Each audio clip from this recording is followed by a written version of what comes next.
Yes, using nails to support a panel is possible, but several factors must be considered to ensure safety and effectiveness. The type of panel, its weight, and the strength of the nails are all crucial. Nails are generally unsuitable for supporting heavy panels made of materials like concrete or stone. The combined weight of the panel and anything it supports must not exceed the nail's load-bearing capacity. Select nails that are the appropriate size, type, and material for the job. For instance, finished nails lack the strength required for heavier panels. Use a sufficient number of nails to distribute the weight evenly, preventing the panel from sagging or bending. Drive the nails into solid support framing, such as studs, joists, or beams. Driving nails at a slight downward angle maximizes their holding power. Several nail types are suitable depending on the panel's weight and application. Common nails are all-purpose and work well for panels with moderate weight. Construction nails have a larger head and greater strength than common nails, making them ideal for heavier panels.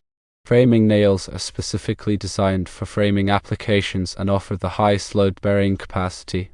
To install the panel using nails, firstly mark the nail locations on the panel. Secondly, pre-drill pilot holes that are slightly smaller than the nail diameter to prevent splitting.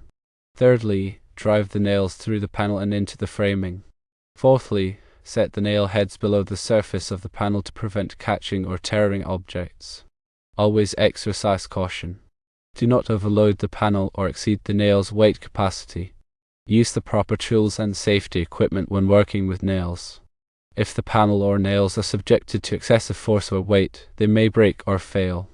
Consulting with a professional is always recommended if you have doubts about the suitability of using nails to support a panel. It's also essential to consider the environmental conditions. In areas with high humidity or exposure to moisture, corrosion-resistant nails should be used to prevent weakening over time. The spacing between nails is also important. Closer spacing provides more support and reduces the risk of sagging, especially for larger panels. The type of wood used in the framing also affects the holding power of the nails. Softer woods may require more nails or a different type of nail to achieve adequate support. Regular inspection of the installed panel is recommended to check for signs of loosening or damage. If any issues are detected, they should be addressed promptly to prevent further problems. When selecting nails, consider the gauge, which refers to the thickness of the nail. A lower gauge number indicates a thicker nail, which generally provides greater strength. The length of the nail should also be appropriate for the thickness of the panel and the framing material. The nail should penetrate deeply enough into the framing to provide a secure hold. Different types of nail coatings are available, such as galvanized or coated nails, which provide increased resistance to corrosion. These are particularly useful in outdoor or damp environments. For aesthetic purposes, consider using colored nails that match the panel's finish. This can help to conceal the nail heads and create a more professional look. When driving nails, avoid bending or damaging them, as this can weaken their holding power. Use a nail set to drive the nail heads below the surface of the panel without damaging the surrounding material. If using a nail gun, adjust the depth setting to ensure that the nails are driven to the proper depth without overdriving them. Always wear safety glasses when working with nails to protect your eyes from flying debris. Consider using construction adhesive in addition to nails for added strength and stability, especially for heavier panels. Apply the adhesive to the framing before attaching the panel with nails. Ensure that the panel is properly aligned and level before driving the nails. Use shims if necessary to correct any unevenness in the framing. If the panel is being installed on a wall, consider the location of electrical wiring and plumbing to avoid damaging these systems when driving nails. Use a stud finder to locate studs and avoid driving nails into empty wall cavities. For ceiling installations, additional support may be required, such as using screws or mounting brackets in addition to nails. The weight of the panel can put significant stress on the nails, so it's important to ensure that the ceiling structure is strong enough to support the load. When removing nails, use a nail puller or claw hammer to avoid damaging the panel or framing. Gently pry the nails out, being careful not to split the wood. If the nails are difficult to remove, consider using a penetrating oil to loosen them. When storing nails, keep them in a dry place to prevent rust and corrosion. Use a nail organizer to keep different types and sizes of nails separate and easily accessible. Consider the long-term effects of using nails on the panel and framing. Over time, the nails may loosen or corrode, requiring maintenance or replacement. Using screws instead of nails may provide a more durable and long-lasting solution. When choosing nails, consider the head type. Flathead nails are commonly used for general purposes, while brad nails have a smaller head and are often used for finishing work. Ring shank nails have ridges on the shank that provide increased holding power. Always follow local building codes and regulations when installing panels with nails. These codes may specify the type and spacing of nails required for different applications. If you are unsure about any aspect of the installation, consult with a qualified contractor or building inspector. They can provide guidance and ensure that the installation is safe and compliant with local codes. When working with power tools, such as nail guns, always follow the manufacturer's instructions and safety guidelines. Wear appropriate personal protective equipment, including safety glasses, hearing protection, and gloves. Before starting the installation, inspect the panel for any defects or damage. If any issues are found, address them before proceeding. Consider using a laser level to ensure that the panel is installed straight and level. This can help to avoid problems later on.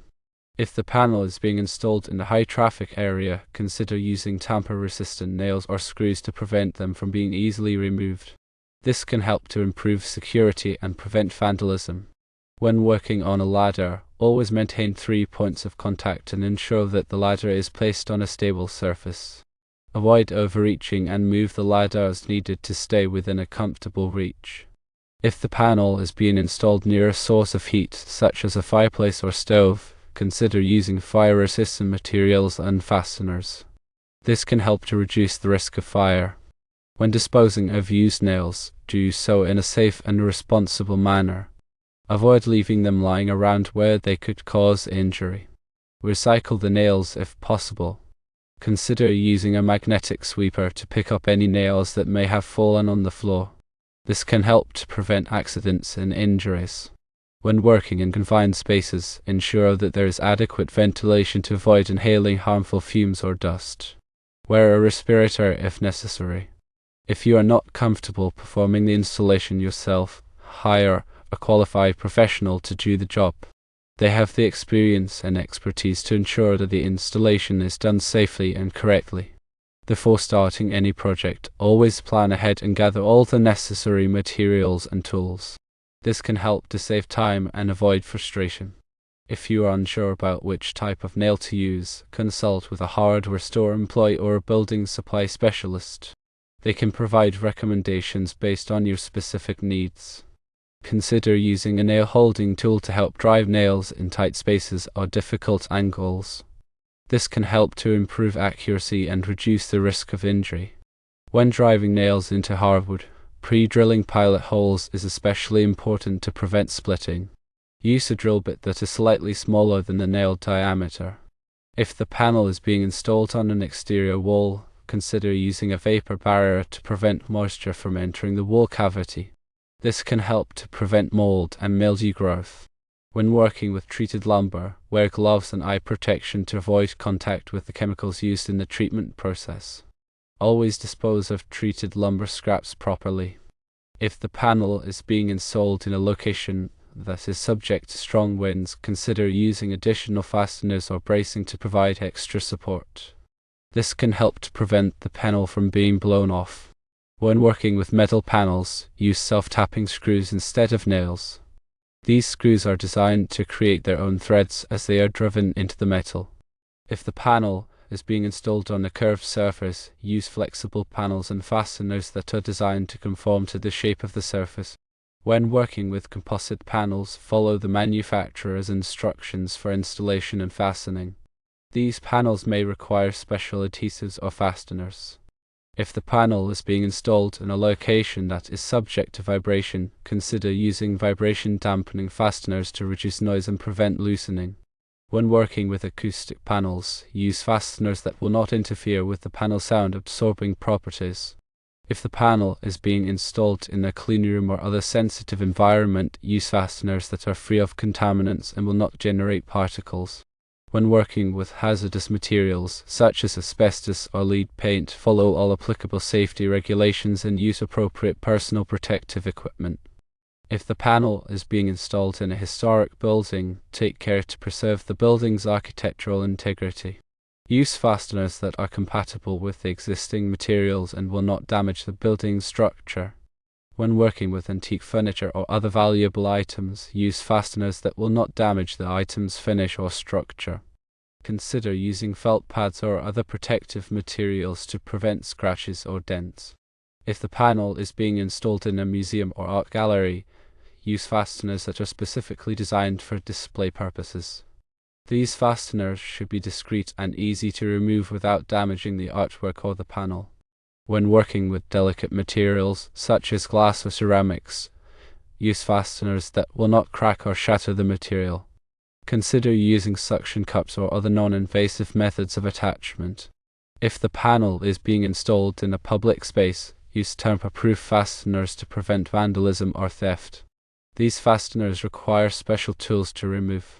When working with high-security applications, use fasteners that are resistant to tampering and provide a high level of security. These fasteners may include features such as hardened steel construction, anti-drill mechanisms, and unique key patterns. If the panel is being installed in a marine environment, use fasteners that are resistant to corrosion from saltwater. These fasteners may be made of stainless steel, brass, or other corrosion-resistant materials. When working with electrical equipment, use insulated fasteners to prevent electrical shock. These fasteners are coated with a non-conductive material. If the panel is being installed in a medical facility, use fasteners that are biocompatible and will not cause allergic reactions. These fasteners may be made of titanium, stainless steel, or other biocompatible materials. When working with aerospace applications, use fasteners that are lightweight and strong and can withstand extreme temperatures and pressures. These fasteners may be made of titanium, aluminum, or other high-performance materials. Always consult with a qualified engineer or architect when designing and installing panels in critical applications. They can provide guidance and ensure that the installation is safe and reliable. Remember that these are general guidelines, and the specific requirements for your project may vary. Always consult with a professional if you have any questions or concerns.